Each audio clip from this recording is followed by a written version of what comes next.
क्या आपको पता है रेलवे और सेना के बाद देश में सबसे ज्यादा जमीन वक्फ बोर्ड के पास है। दिन रात अंबानी अडानी पर छाती पीटने वाले इस बात को पूरी मक्कारी के साथ छिपा जाते हैं कि कैसे बिना किसी व्यापार या कारोबार के ये वक्फ बोर्ड पूरे देश में बेहिसाब संपत्ति का मालिक बन बैठा। हाल ही में तमिलनाडु के एक पूरे गांव को वक्फ बोर्ड ने अपनी संपत्ति घोषित कर उस गांव पर ही कब्जा कर लिया।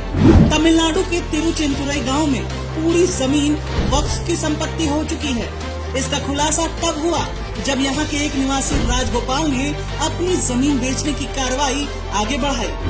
जमीन बेचने के कागजात लेकर जब वो रजिस्ट्रार के दफ्तर गए तो उन्हें कहा गया कि जिस जमीन को वे अपना मानकर बेचने का इंतजाम कर रहे हैं वो वक्फ के कब्जे में जा चुकी है। मतलब बिना असल मालिक की जानकारी के जमीनों पर वक्फ बोर्ड का अधिकार हो गया। और भी न जाने कितने हिंदू बहुल गाँव पर ऐसी गाजगिरी हो।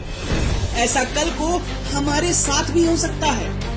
वक्फ के पास ये जमीनें रातों रात नहीं आई, बल्कि आजाद भारत में इसकी कहानी शुरू होती है 1955 में कांग्रेस द्वारा लागू किए गए वक्फ एक्ट से।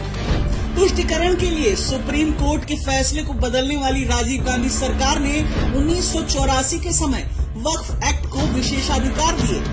कांग्रेस के ही शासन में 1995 में जब नया वक्फ एक्ट 1995 लाया गया तब वक्फ बोर्ड को और ताकत दे दी गई और सत्ता से जाते जाते संसाधनों पर मुसलमानों का पहला हक बताने वाली मनमोहन सरकार ने तो 2013 में संविधान में संशोधन कर वक्फ बोर्ड की ताकत को चरम पर पहुंचा दिया। आखिर ऐसा क्या है वक्फ एक्ट 1995 जो आपके लिए बन सकता है खतरा?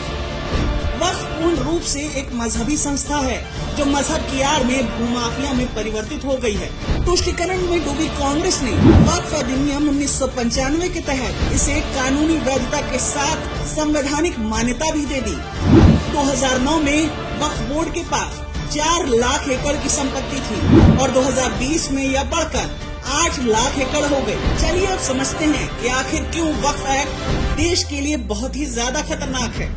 धारा 36 एवं धारा 40 इस प्रावधान में यह लिखा है कि वक्फ बोर्ड किसी की भी प्रॉपर्टी को, चाहे वह प्राइवेट हो, सोसाइटी की हो या फिर किसी भी ट्रस्ट की, उसे अपनी संपत्ति घोषित कर सकता है। धारा 40(1) अगर किसी व्यक्ति की प्रॉपर्टी को वक्फ प्रॉपर्टी घोषित किया जाता है तो उसको उस ऑर्डर की कॉपी तक देने का कोई प्रावधान नहीं है।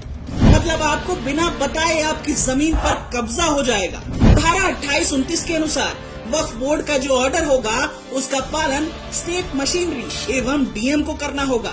धारा 85 के तहत अगर कोई मामला वक्फ से संबंधित है तो आप कोर्ट में दावा दायर नहीं कर सकते हैं।